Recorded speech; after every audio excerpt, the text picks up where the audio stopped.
अस्सलाम वालेकुम viewers, welcome to our new vlog. आज फ्राइडे है और जुम्मे की नमाज़ के बाद हमने इरादा किया कब्रिस्तान जाने का, क्योंकि पिछले काफ़ी अरसे से लगातार कराची में बारिशें हो रही हैं और वालदैन की कब्रों पे जो है वो हाज़िरी का मौका हमको नहीं मिल पाया। तो चल के देखते हैं कब्रिस्तान से बारिशों में क्या हाल हुआ है। अस्सलातु वस्सलामु अलैका या अहलल क़बूर। सुभान अल्लाह। आज जब हम कब्रिस्तान आए बारिशों के बाद तो हमने देखा कब्रिस्तान बहुत ही ज़्यादा ग्रीन हुआ हुआ है। और ये कराची का मोहम्मद शाह कब्रिस्तान है, जो इससे पहले कभी भी ऐसा ग्रीन मैंने नहीं देखा। अब से 18 साल पहले जब मेरे वालिद साहब का इंतकाल हुआ था और उनकी यहाँ पे तदफीन हुई थी, तो कई सालों तक हम यहाँ पे दरख्त लगाने की कोशिश कर रहे थे। तो फाइनली मैं अम्मी अब्बू की कब्र पे जो हूँ पहुँच चुका हूँ, और बारिशों की वजह से यहाँ पे ऐसी ग्रीनरी हो गई है और जगह जगह जो है वो दरख्त और पौधे निकल आए हैं, जो इससे पहले यहाँ पे कभी भी इतनी ज़्यादा तादाद में नहीं थे।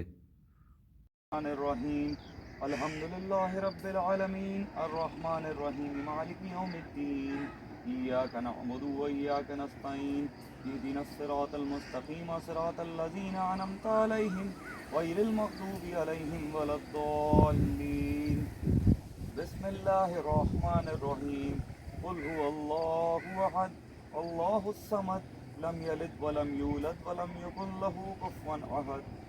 औलाद के लिए बड़ी सादतमंदी की बात है कि वो अपने वालिदैन की कब्रों पर हाज़िरी दे पाए। पिछले काफ़ी अरसे से बारिशों की वजह से मैं यहाँ पे नहीं आ पाया, जिसका मुझको बेहद अफसोस है।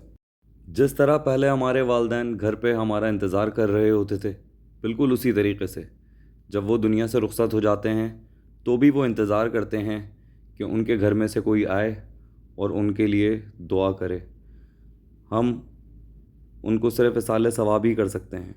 उन तक अब फ़ायदा पहुंचाने के सिर्फ़ और सिर्फ दो ही तरीक़े हैं, एक दुआ और दूसरा सदका। मेरी वालदा के इंतकाल को अभी सिर्फ 2 साल हुए हैं, मगर मेरे वालिद साहब के इंतकाल को तकरीबन 18 साल हो चुके हैं। मगर फिर भी इन दोनों की कब्र बिल्कुल एक दूसरे के बराबर में है। मैंने बचपन में जो भी दीनी और दुनियावी तालीमात अपने वालिदैन से हासिल की, वो आज तक मेरे काम आ रही हैं। वालदा ने जो इस्लामियात बचपन में पढ़ाई वो ग्रेजुएशन तक सिलेबस का हिस्सा रही, और वालिद साहब ने जो बातें बचपन में समझाई वो आज जाके समझ में आ रही हैं। मेरी अल्लाह पाक से दुआ है कि अल्लाह पाक ने जिस तरीके से मेरे वालिदैन की कब्रों को हरा भरा और सरसब्ज़ व शादाब कर दिया है, इसी तरीके से इन कब्रों को अंदर से भी अपने नूर से रोशन कर दे और मेरे वालिदैन के तमाम सगीरा और कबीरा गुनाह माफ़ फरमा दे। आमीन या रब्बिल आलमीन। मैं अल्लाह पाक का बहुत शुक्रगुज़ार हूँ कि अल्लाह पाक ने मुझको इतने अच्छे वालिदैन अता फ़रमाए। चाहे हम कुछ भी कर लें, वालिदैन का हक़ तो अदा कर ही नहीं सकते, मगर हाँ, उनके लिए 2 काम ज़रूर किए जा सकते हैं। एक, उनके लिए दुआ की जाए, और दूसरा, उनके नाम पे सदका दिया जाए।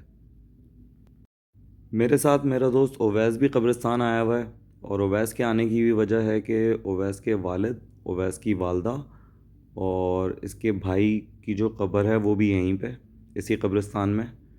तो चलें अब यहाँ से सफ़र तय करते हैं अपना ओवैस के वालिद साहब की कब्र की तरफ। जैसा कि वीडियो के शुरू में भी मैंने आपको बताया था कि इस कब्रिस्तान का नाम है मोहम्मद शाह कब्रिस्तान, जो कि वाक़ है नॉर्थ कराची में। इस कब्रिस्तान की बुनियाद जो है 1965 में रखी गई, और रकबे के हिसाब से ये कराची का एक बहुत बड़ा कब्रिस्तान है। आ जाओ, इसी में से आ जाओ, ज़्यादा सांप ही काटेगा, आवाज़ आएगी। कब्रिस्तान में कोई ऐसी जगह नहीं बची जहाँ पे मिट्टी मौजूद हो और किसी न किसी तरह का पौधा उसमें ना निकला हो। हम रास्ते पे चलते चले जा रहे थे और जगह जगह तरह तरह के फूल पौधे हमको नज़र आ रहे थे। पहली दफ़ा ऐसा लग रहा था कि हम कब्रिस्तान में नहीं, जैसे पार्क में घूमने आए। मेरी ये वीडियो देखने वाले तमाम दोस्तों को ये मशवरा है कि कभी कभार कब्रिस्तान चक्कर ज़रूर लगाते रहा करें। कब्रिस्तान आके इंसान के अंदर का तकब्बुर ख़त्म होता है। जब यहाँ पे आके हम देखते हैं कि क्या बादशाह, क्या फ़कीर, क्या जज, क्या ऑफिसर, क्या करोला, क्या लैंड क्रूज़र, सब आखिर में यहीं पे धरा का धरा रह जाएगा।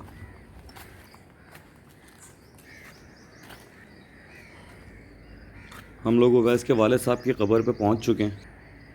اویس کے والد صاحب کا انتقال میرے والد صاحب کے انتقال سے 2 مہینے پہلے ہوا تھا، سن 2004 جنوری میں اویس کے ابو کا انتقال ہوا تھا۔ اور اتفاق ایسا دیکھیں کہ میرے ابو نے مجھ کو صبح اٹھایا اور کہا کہ گلی میں اویس کے ابو کا انتقال ہو گیا ہے، تو جاؤ وہاں پہ کوئی کام ہو تو وہ کرو اور ان کے تدفین میں جاؤ۔ اور وہاں جاتے ہوئے مجھ کو کیا پتہ تھا کہ دو مہینے بعد میرے ہی والد صاحب کا انتقال ہو جائے گا۔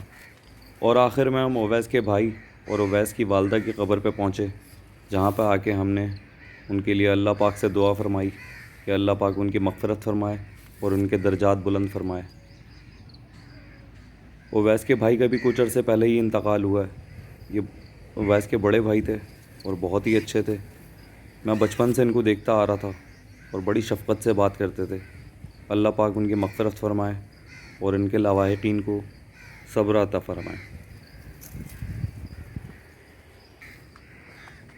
اور پھر یہاں سے ہم نے اپنا واپسی کا راستہ شروع کیا۔ قبرستان تو ایسا لگ ہی نہیں رہا کہ کراچی میں ہے، قبرستان ایسا لگ رہا ہے کہ پنجاب کے کسی گاؤں میں یا کسی کھیت کے پاس ہے۔ میں محمد شاہ قبرستان آنے والے سارے دوستوں سے اپنے کہنا چاہتا ہوں کہ جس کے رشتہ دار یہاں پہ ہیں اور جو یہاں پہ محمد شاہ قبرستان عام دنوں میں آتا رہتا ہے، گیٹ نمبر 3 کے پاس نہیں جائیے گا۔ گیٹ نمبر 3 کے پاس جو ہے وہ پانی ہے۔